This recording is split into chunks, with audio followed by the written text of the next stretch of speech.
Good afternoon, everybody. Uneducated Economist here. Thought I'd talk a little bit more about real estate. Well, actually talk about property over in China. Now, the things that are taking place in China, I feel are going to take place around the rest of the world. And this is something that I've said many times. You think about it, China got COVID first, they locked down first, they stimulated their economy first. They were the first ones to tighten monetary policy. They were the first ones to do pretty much everything that is going on throughout the rest of the world, and including the United States. And so part of that was trying to reel in the irrational exuberance that was taking place within their property sector, because the property prices were just going off the charts, very much like what was happening here in the United States. And so they used the excuse that they were going to try and slow things down by lifting of interest rates. Well, what did this do? When you start lifting interest rates, it starts putting a burden on the corporations out there, as they have difficulties rolling their old debts over into new debt. So companies like Evergrande, who are the largest property developers in the entire world over in China, they had these debts that are due. Okay? And they're due in dollars, but a lot of them are due in local currencies as well. So not only are they due in Chinese yuan, but they're also due in US dollars. And that US dollar debt is really what hit them hard, because that's what everybody focuses in on. If the dollar bonds get paid, if the offshore dollar bonds get paid, then their credit rating is pretty good. But if their dollar bonds begin to default, their credit rating is getting hit pretty hard. And that makes rolling their old debt over into new debt very difficult. And they have to pay a higher interest rate on that. And that's where the problem begins, because they can't make those payments. So then they go into default. This is a major problem, as there's properties out there that they have promised to build that haven't even begun to get started yet. And there's people making payments on those things, or at least up until just recently they were making payments on it, and there's been a lot of protests taking place because of it. But anyway, this is really the problem that has taken place there now, is because as the interest rates are beginning to rise and causing that rolling over of old debt into new debt ever increasingly more difficult on these Chinese property developers, not only are they going into default, but now the property prices are beginning to fall as well, as they are selling off their assets or anything they can in order to try and make those payments off. So although it is working for reeling in the irrational exuberance, what it's doing is it's causing a lot of these property developers to may even go into bankruptcy and completely fail altogether. So I think we got to keep an eye on this. Like, look at the article down in the description. The things that are happening because of Evergrande have caused a contagion into other property developers. And this is property developers. I think it was CIFI, if I remember right. This is a property developer, a corporation that is backed by the Chinese government that is failing. I mean, think about that. That's like bad case scenario, right? So anyhow, if this was to take place here in the United States, what would it look like? Well, first thing we would have to see is the interest rates rise. All right. Number one, we've seen that happen.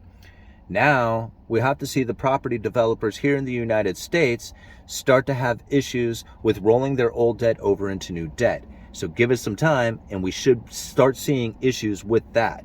We are talking about the zombie corporations here in the United States, and here in the United States, we have an issue with the unemployment. And this is how I feel that the Federal Reserve is going to try and get the unemployment to rise. And if you can get unemployment to rise, then people will be spending less money. And if they spend less money, then the inflation will come down. And that's what the Federal Reserve is shooting for. So by lifting of interest rates, they're going to try and slow the consumer down. But what they're also going to do is they're going to cause the spread between what the property developers, or just all the corporations out there, the zombie corporations or even the viable corporations, but yes, definitely the property developers, as the interest rates rise on the safe treasuries, the safe US debt, the guaranteed to pay no matter what, zero chance of default. So you can either put your money towards the safe asset like the US Treasury, or you can take on risk by going into the corporate debt or anybody else's debt, essentially, because anything above or anything less than the US Treasury is risky. Well, what ends up happening as those US Treasuries rise is it starts getting closer and closer to those bond yields on the property developers.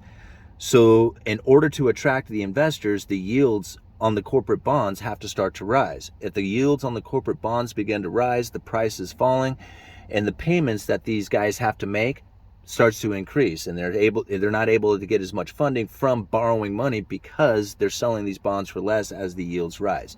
Bonds prices work inversely to yields. So as the yields rise, interest rates rise, the prices come down. That is going to be very difficult for a lot of these corporations to handle, because borrowing money is pretty much the only way that all these corporations work, is that they borrow money into existence to keep themselves into existence, to keep them functioning, and using their earnings to pay that back. If you cannot roll your old debt into new debt, or rolling your old debt into new debt means that you can no longer make your payments, that's insolvent, that's default, and at some point somebody's not going to get paid. That is a very big issue when you think about when it comes to property prices, because the property developers themselves, if they do start going into a defaulting contagion scenario where everybody in the whole industry starts to fail, they're going to start selling those properties off in order to make their debt payments, in order to make their bondholders whole again. If they do that, you're going to see property prices come down. But now this is something to think about, because also at the same time, there's going to be less property developers building new homes. They're going out of business. So think about that. They're going to sell their assets off, which is going to cause the prices to come down, but then there's going to be less inventory coming onto the market because they are failing. Okay? Very much like a bullwhip effect. So when people were asking me a while back, is there going to be a bullwhip effect in housing? Well, these are the type of things that you look for. Take a look at what's happening in China with their property developers over there. Take a look at the property, what happened to that, prices came down. Take a look at some of these properties that they're supposed to be building, they're not, they're slowing down and stopping because the property prices are coming down, so there's less inventory coming onto the market, and they're starting to fail, these property developers. So when they do finally get the debt undergrowth, right? All those bad debts, all the malinvestment. Once they start clearing all that stuff out and it's time to rebuild again, and it's time to, fire up and get new homes started, there's going to be less property developers out there to fill in the demand. You see what's happened here? So trying to bring in new inventory is going to be very difficult if that's the case, if that's what, is in demand at the time. The property developers have gone out of business. They won't be there. So, and again, we have to think, how long will it take in order to get new property developers back up online and building into or at least supplying a sufficient amount of homes into demand to keep the prices from rising during that time? I mean, yes, we are going to see a housing market correction, for sure. How long will it last? Anybody's guess. How bad does it get? Again, anybody's guess on that. But at some point, we're going to see it bottom out, and when it does turn around, there's not going to be a lot of property developers or inventory out there to fill in. All right. Uneducated economist, you guys let me know.